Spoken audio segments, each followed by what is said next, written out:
Latest updates ఎప్పటికప్పుడు పొందడానికి big TV WhatsApp channel follow అవ్వండి. లింక్ డిస్క్రిప్షన్ లో ఉంది. జగన్ కు అత్యంత విధేయుల్లో ఒకరిగా ఫోకస్ అయిన మాజీ మంత్రి జోగి రమేష్ పార్టీ మారడానికి రంగం సిద్ధం చేసుకుంటున్నారా? కేసుల భయంతో జగన్ కు హ్యాండ్ ఇవ్వడానికి సిద్ధమయ్యారా అంటే అవుననే సమాధానం వస్తోంది.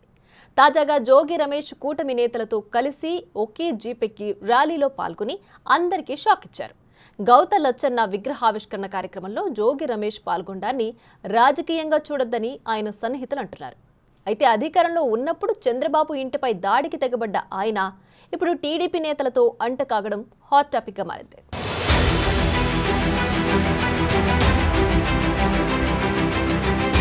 మాజీ సీఎం జగన్ కు వరుస షాకులు తగులుతున్నాయి. వైసీపీ మాజీ మంత్రి జోగి రమేష్ టీడీపీలోకి చేరుతున్నట్లు తెలుస్తోంది. టీడీపీ నేతలతో జోగి రమేష్ కలిసి తిరుగుతున్నారు. ఇటీవల నూజివీడు బస్టాండ్ సెంటర్లో గౌతులచ్చన్న విగ్రహావిష్కరణ కార్యక్రమం జరిగింది. ఈ విగ్రహాన్ని మంత్రి పార్థసారథి, పలాస ఎమ్మెల్యే గౌతు శిరీష కలిసి ప్రారంభించారు.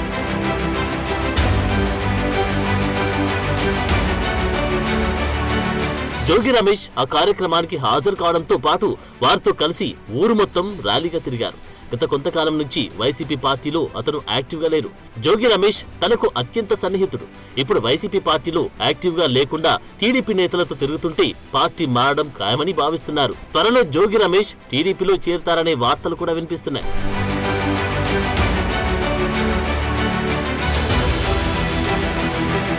ఇది ఇలా ఉండగా గతంలో వైసీపీ ప్రభుత్వం ఉన్న సమయంలో జోగి రమేష్ మంత్రిగా పనిచేశారు. ఇటీవల కేసు నమోదైంది. చంద్రబాబు ఇంటిపై దాడి చేసిన ఘటనలో ఆయనపై కేసు నమోదు చేశారు. పోలీసుల విచారణకు కూడా ఆయన హాజరయ్యారు. ఆయన కుమారుడిపై కూడా అగ్రిగోల్డ్ భూముల విషయంలో కేసు నమోదైంది. టీడీపీ కార్యాలయంపై దాడి ఘటనలో కూడా నిందితుడిగా ఉన్నారు. ఇప్పుడు ఒక్కసారిగా టీడీపీ ర్యాలీలో కనిపించడంతో పార్టీ మారుతున్నారని వార్తలు వినిపిస్తున్నాయి. ఇటీవల వైసీపీ రైతాంగ సమస్యలపై నిర్వహించిన నిరసన కార్యక్రమాల్లో జోగి రమేష్ పాల్గొనలేదు.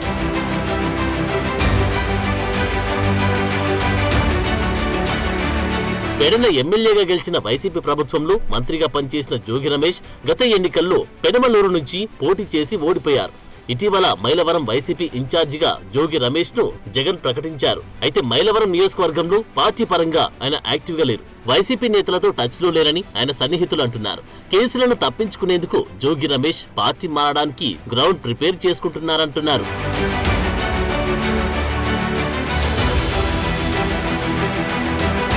టీడీపీలో మాజీ మంత్రి జోగి రమేష్ ఎపిసోడ్ చర్చనీయాంశంగా మారింది. జోగి రమేష్ వెళ్లి మంత్రి కొలుసు పార్థసారథి, పలాస టీడీపీ ఎమ్మెల్యే గౌతు శిరీషతో కలిసి గౌతులచ్చన్న విగ్రహావిష్కరణ కార్యక్రమంలో పాల్గొనడంపై తెలుగు తమ్ముళ్లు బగ్గుమంటున్నారు. అధినేత చంద్రబాబు ఇంటిపై దాడి చేసిన వ్యక్తి, 5 ఏళ్ల పాటు పార్టీ క్యాడర్ను కేసులతో వేధించిన వ్యక్తితో కలిసి మంత్రి, పార్టీ ఎమ్మెల్యే ఇలా కార్యక్రమంలో పాల్గొంటారని తెలుగు తమ్ముళ్లు ప్రశ్నిస్తున్నారు. సోషల్ మీడియా వేదికగా పోస్టులు, ట్వీట్లు వైరల్ అవుతున్నాయి. మరి జోగి రమేష్ విషయంలో టీడీపీ అధిష్టానం నిర్ణయం ఎలా ఉంటుందో చూడాలి.